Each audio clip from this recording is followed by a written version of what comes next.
नमस्कार दोस्तों, मैं हूं अंजलि। होप रे चैनल आशा की किरण में आप सबका स्वागत करती हूं। आइए दोस्तों, एक कहानी सुनाते हैं आपको। दोस्तों, एक नगर में एक बहुत अमीर सेठ रहा करते थे। बहुत पैसा था उनके पास, बहुत अच्छा व्यापार था उनका। बहुत पैसा कमाने के बाद उन्होंने सोचा कि कुछ जन कल्याण के लिए भी करना चाहिए। तो उन्होंने एक बहुत विशाल भव्य मंदिर बनवाया और उसी के साथ एक धर्मशाला बनवाई, जिसमें आगंतुक आकर के रुक सकें, गरीब व्यक्ति अपनी पुत्रियों की शादी वहाँ से कर सकें, धर्म कर्म के कार्यों के लिए प्रयोग हो सके। इस उद्देश्य से उन्होंने मंदिर और धर्मशाला बनवाया और वो दोनों परमार्थ के लिए खोल दिए। दोनों में ही बहुत भीड़ रहने लगी, जगह जगह से लोग आते, दर्शन करते। धर्मशाला में तीनों समय का भोजन मिलता, लोग आकर के उस भोजन को ग्रहण करते, भगवान का प्रसाद ग्रहण करते, सेठ जी को बहुत सी दुआएं देते और चले जाते। पर सेठ जी की उम्र जैसे जैसे बढ़ती जा रही थी, वो चिंतित हो रहे थे, क्योंकि उन्हें उस धर्मशाला और उस मंदिर की देखभाल के लिए एक योग्य व्यक्ति की तलाश थी। उनकी योग्यता का आधार ये था कि उन्हें एक भले व्यक्ति की तलाश थी। इसी चिंता में वो सेठ जी अक्सर अपने मंदिर के बाहर बैठे रहते। एक दिन की बात है, एक व्यक्ति बहुत गरीब सा, बहुत पुराने से कपड़ों में आया, मंदिर में आया। उसने भगवान के आगे सर झुकाया, धर्मशाला में गया, भोजन ग्रहण किया, फिर मंदिर आकर के भगवान के आगे सर झुका करके वापस जाने लगा। जब वो बाहर निकल के सीढ़ियों से जाने लगा तो सेठ जी ने उसको रोका और अपने पास बुलाया। उसने कहा, आप कौन हैं, अपना परिचय दीजिए। तो उसने कहा कि हुजूर, मैं एक बहुत ही छोटा सा गरीब आदमी हूँ, यहीं पास के गाँव में रहता हूँ। मेरे पास थोड़ी सी ज़मीन है, उसमें खेती करता हूँ, पर उतने से पूरा नहीं पड़ता, तो मेहनत मजदूरी करके बाकी समय में पैसा कमा के अपने परिवार का पेट पालता हूँ। तो सेठ जी ने कहा कि ये बताइए कि आप इस मंदिर का प्रबंध संभालेंगे, इस मंदिर और धर्मशाला का? मुझे एक प्रबंधक की तलाश है। तो वो व्यक्ति घबरा गया। उसने कहा कि अरे, मेरे अंदर तो कोई भी योग्यता नहीं है, मैं तो ज़रा सा पढ़ा लिखा भी नहीं हूँ और न ही मेरा समाज में कोई स्तर है। आपका इतना भव्य मंदिर और इतनी बड़ी धर्मशाला, इसका प्रबंध मैं कैसे कर सकता हूँ? तो सेठ जी ने कहा कि मुझे इसके लिए किसी पढ़े लिखे व्यक्ति या किसी स्तर वाले व्यक्ति की तलाश नहीं है, मुझे एक भले व्यक्ति की तलाश है। तो उस व्यक्ति ने कहा, आपने मुझ में ऐसा क्या देख लिया कि आपको लगा कि मैं भला हूँ?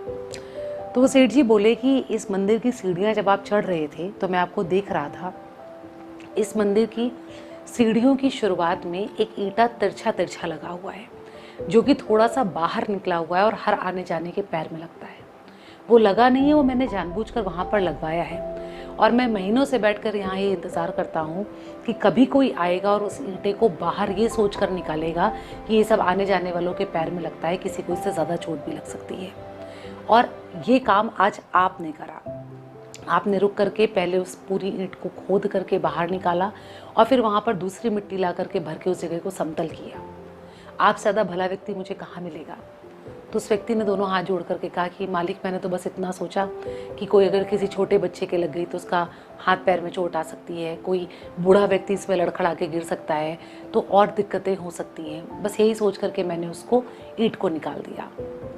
तो सेठ जी ने कहा कि बस यही मानवता की तलाश मुझे है और ये मानवता मुझे आज आपने दिखाई दी है और आपसे मेरी ये करबद्ध निवेदन है कि आप इस मंदिर का और इस धर्मशाला का कार्यभार संभाल लें। दोस्तों, ये कहानी हमें बहुत बड़ी सीख देती है। दोस्तों, मानवता का सही मायने में अर्थ, भले व्यक्ति का सही मायने में अर्थ मानवता की परख करने वाला व्यक्ति है। इसके लिए मानवतावादी व्यक्ति की तलाश के लिए योग्यता का कोई वर्गीकरण नहीं होता, कोई वर्गीकरण नहीं होता योग्यता का। अगर आपको मानवतावादी की तलाश है तो उस सेठ ने ये नहीं सोचा कि इस मंदिर का प्रबंध संभालने वाला व्यक्ति इतना पढ़ा लिखा होना चाहिए, उसकी शैक्षिक योग्यता ये होनी चाहिए, उसका शारीरिक योग्यता ये होनी चाहिए, वो धर्मों का, वेदों का, पुराणों का बहुत प्रकांड ज्ञाता होना चाहिए। नहीं, उन्होंने सिर्फ इतना सोचा कि व्यक्ति के अंदर मानवता उपस्थित होनी चाहिए, क्योंकि उन्होंने वो मंदिर और वो धर्मशाला परमार्थ के लिए ही खोली थी। मानवतावादी व्यक्ति, भला व्यक्ति, ऐसा व्यक्ति जो दूसरे का दुख समझ सके, दूसरे का दर्द समझ सके, दूसरे की तकलीफ समझ सके।